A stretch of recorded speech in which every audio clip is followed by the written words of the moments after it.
Imagine landing at the Jomo Kenyatta International Airport after 5 years in Gulf. You have been working for 12 hours shift. You have missed every family event and gathering. You have even sacrificed your youth. And when you go back to check your bank balance, you realize there is nothing there. This is the reality that affects 70% of us. It is not even just about bills. It's about the silent thieves that steal our freedom while we are asleep. It's about the pressures of actually sending emergencies funds to things that are not even real. The urge to look successful while we are actually even struggling, and even the lack of a mental exit plan. In this video, I'm not even going to tell you just to save. No, but I'm going to show you how to mentally bulletproof yourself from these pressures that actually leave most Kenyans broke. If you're looking forward to your return being a victory and not a funeral for your dreams, then you need to listen to this. Don't forget to like and drop a comment in this video. The first silent thief is the emergency tax, or what I like to call, the social pressure. Let's the social pressure. Since you secured a job in Gulf, your family and friends now know or think that you are a walking ATM. They practically think that money grows on trees around here. So every week is a new emergency. This week it's a broken fence. Next week your cousin is getting married. The other week there's a hospital bill that you need to be part of. The other week there's a harambe going on. The other week your cows ate the neighbor's crop.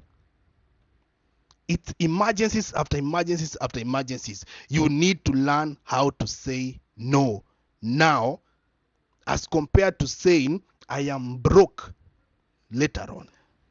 The second silent thief is the lifestyle of a ghost, or what I like to call the internal pressure. What do I mean? Working in Gulf can make you feel like you deserve to spend big on yourself. You know, when you get your salary, you're like, I need to make myself feel good. Yes. So yes, I need to give thanks back to my body. So what do? You go out and you spend your money on luxurious items, and actually life in Gulf is not even cheap. It is very expensive. All right? You actually buying things that you don't even need just to impress the people you don't even like. Then you realize that it's actually your ATM that is eating up. And at the end of it all, what do you have? You have nothing. You have no savings. You have no investment. But because you know you'll be here next year and probably the other year, then you'll be like, it's okay. Am I not the one who is working for this money? That is actually a trap that you're actually leading yourself into. A very bad trap. It is not bad to once in a while, gift yourself goodies. But if you'll be doing that every single month, guess who is going back home a beggar? And that is not me. The other thief is what I like to call the black hole projects. Back at home, you are funding these construction projects, or even you're funding these business projects that you think are happening on the ground. You're not even there to supervise them.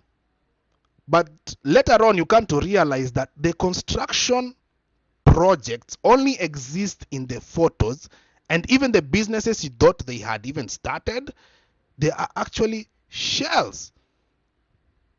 How many cases have we had of people who have pumped in money back at home just to go back and realize that, oh my God, there is no house, there is no land, there is no business, and I have no money.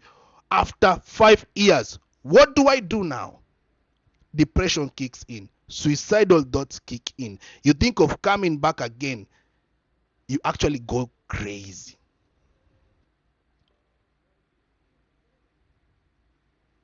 Trust is not a financial strategy.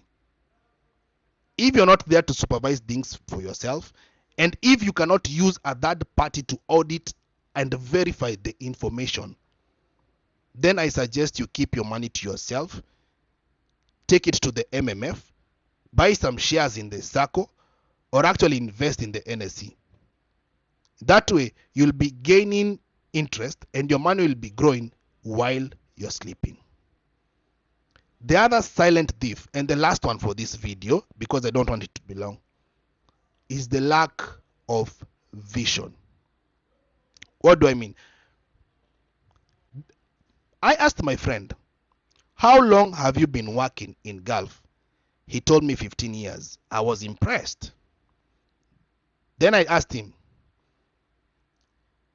when do you plan on retiring? He told me the only way he's going to leave Gulf is if he's dead, or if they actually terminate his contract. I was surprised times 2. Then I asked him, if supposedly the job ends right now, do you feel like you have enough to survive on? He told me no. He has not even achieved his dreams for 15 good years. This is the trap I'm talking about when I say the 1 more year trap. Nobody actually comes to Gulf thinking that they are going to stay for more than 2 years. But while you stay here, you become comfortable because you are under the safety of your salary. So you'll be like, I'll stay another more year so that I can plan myself better. Then next year you'll be like, I'll stay for another, just one last year until I can plan myself better. Then you realize you're not actually leaving Gulf. You need to decide when you're going to leave Gulf. Otherwise, Gulf will decide for you. And usually, it is when you're broke and weak. You can't even help yourself.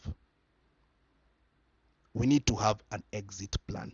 You need to have in mind when you'd like to leave Gulf and actually start prepping for it.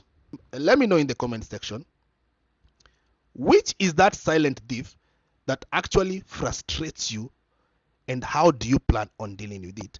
Because we all experience this. I'd love to know. If you have reached to this point, please consider subscribing and sharing this video. I love you, my guys.